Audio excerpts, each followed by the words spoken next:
Hey everybody, it's Jason Blaha here, and today I want to chat with you guys a little bit about the whole concept of optimal versus efficient training, because this is something that comes up and a lot of people confuse the two topics, but it is something that we need to differentiate between. And oftentimes it's more of a discussion for the more recreational lifter, someone who doesn't have any form of competitive goals. They're not reaching towards any sort of extreme goals. They just want to be pretty jacked, pretty strong. They just want to get pretty good results. And for people like that, the whole concept of efficiency does make sense. But I think people need to understand that sometimes efficiency gets taken to the extreme, to the point to where the routines are very ineffective. And I'll give you a perfect example. Some of these reverse pyramid trainings put out by a few different big names out there, that's taking efficiency to the point to where you're not even going to get good results if you're not on gear. And that's been the thing that I've noticed, again, having had clients who have bought and run some of those programs who didn't really get results. And then they had no work capacity when you start having them do any form of real training.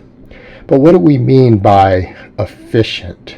Well, efficient means it makes good use of every minute in the gym. In other words, efficiency means I'm going to make X amount of gains for every minute I spend in the gym, and as soon as I see diminished returns, I'm going to get out because I have very, very limited gym time.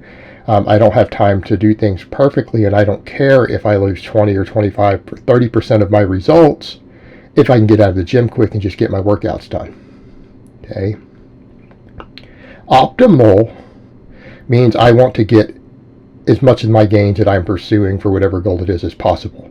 Right? I want to maximize everything I do. I want to squeeze out that last 1%. Right? And like the sort of training that I do is I'm training to be optimal for what I do. Training to be optimal because I have extreme goals. Trying to become an elite lifter in my 40s. I'm there on one of my lifts already. So that's the difference between the two. And for a lot of people, there's going to be a balance between that. Because training optimal also requires optimizing a lifestyle. Right? Your diet, your caloric intake, your sleep, your rest, your stress management, all of those start to become very, very important when we're talking about optimal training. Because your recovery matters. Because optimal training means we're also pushing ourselves near our maximum recoverable volume and sometimes hitting it, sometimes exceeding it. That's what optimal is. Efficient, we generally don't have to worry about those things as much because we're not pushing the absolute limits. If you're training efficiently, you probably never need to deload. You never need rest weeks. It's just not necessary for people who are training efficient. And even then, we have studies that look at efficiency. If a person is pursuing, say, hypertrophy, they're pursuing hypertrophy. You look at some of the studies on different rep ranges. What did they find? They found that 7 sets of 3 with the same total volume as 3 sets of 10 produce the same amount of muscle growth. What do we mean the same amount of volume? Well, 21 reps versus 30 reps, in which the heavier weight of the 21 reps ended up equaling the same tonnage. Okay. All of them being, at similar rates of perceived exertion, similar amounts of reps in reserve. In other words, they produce the same muscle growth, but slightly more strength gains were made by the people who did the 7 sets of 3. Their 1 rep maxes went up more, but they both gained the same amount of muscle. The downside is, of course, when that was looked at, is what? What's the downside? It took over twice as long. Doing 7 sets, particularly with heavier weight, sometimes requires even longer breaks. Doing 7 sets versus 3 sets, well, that takes over twice as long. You have twice as many rest periods between. At least double the time, if not triple the time, per exercise in the gym. Which one's more efficient? The 3 sets of 10. And in fact, we have studies out there that show that 3 sets of 10,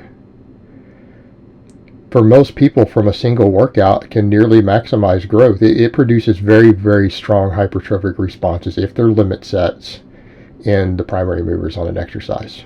So in other words, if someone ran an upper-lower split and did 3 sets basically to failure for each muscle group, And I don't necessarily mean just, everything chest and triceps being counted for bench, because the triceps don't get worked as hard. Right? Someone came in and did 3 sets of bench to failure,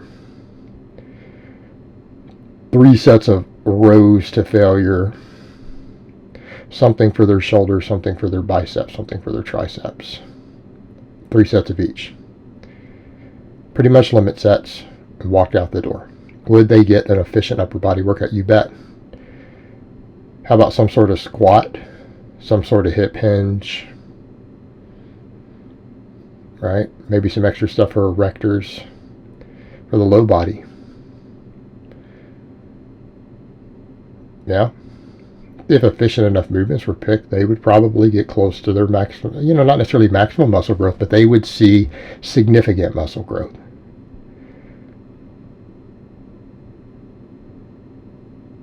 Well, all of that can be done pretty quick. That training can be done really quick. Now, people would say, yeah, but those higher reps, what about the max strength? Well, people can do max effort work. They throw in max effort work, and that will undo all the issues associated with the higher reps. But if someone wanted to be efficient, that's realistically how they would train. It really is, and it would work. It would absolutely work. Higher reps, getting 10 or more higher reps, pretty much to failure, or within 1 rep of failure, 3 exercises per body part.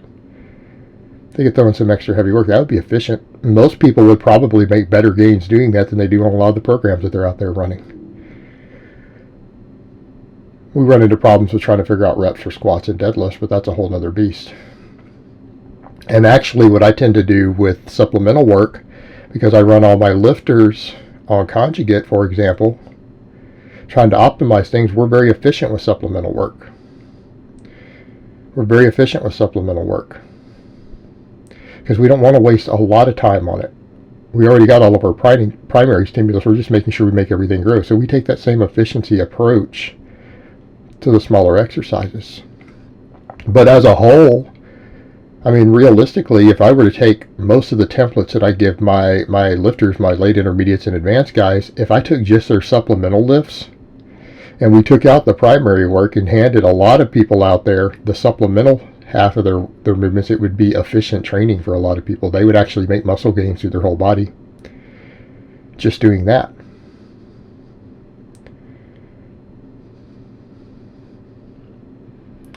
Whereas when we incorporate it all together, it's optimal. And I think for most people, what they need to remember, the whole concept of optimal versus efficient is going to be on a sliding scale depending upon your lifestyle. I don't think anyone who has serious goals, who is serious about training, says, I want to train ultra as efficiently as possible. Well, that's not necessarily the case. Either you don't have super serious goals, or you have, I want decent goals, and I have a very busy lifestyle, and I don't particularly like to train. That's the only people who should be looking at efficient training. That's the only people who should be looking at any of those efficiency programs or minimalist programs. They can work for that purpose if you push hard enough. But if you think that you're going to get phenomenal results, if you think you're going to look like the guy selling the program, or even have the strength of the guy selling the program doing that, it's not going to happen. It's not going to happen. And another way to look at it, if we're looking at from a gains perspective, efficient programs do produce somewhat mediocre results. You get gains, you get progress, and that adds up over time. But I think what happens with a lot of efficient training is that if we're not careful, it might work for a while, but then you reach a point to where the efficient training can't push you beyond your minimum effective volume. Right? You don't reach your minimum effective volume sometimes with the really efficient training. And that becomes problematic, and it causes you to stall.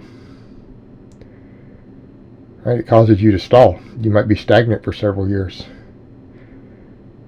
And I've had that happen with plenty of clients too. I have clients who have years of training under their belt, actually built one hell of a base, and then they stalled for a year or two. Well, they just weren't training enough, and they didn't have anything dialed in. They were still using efficient methods. And it's not going to work past a certain level for a lifter.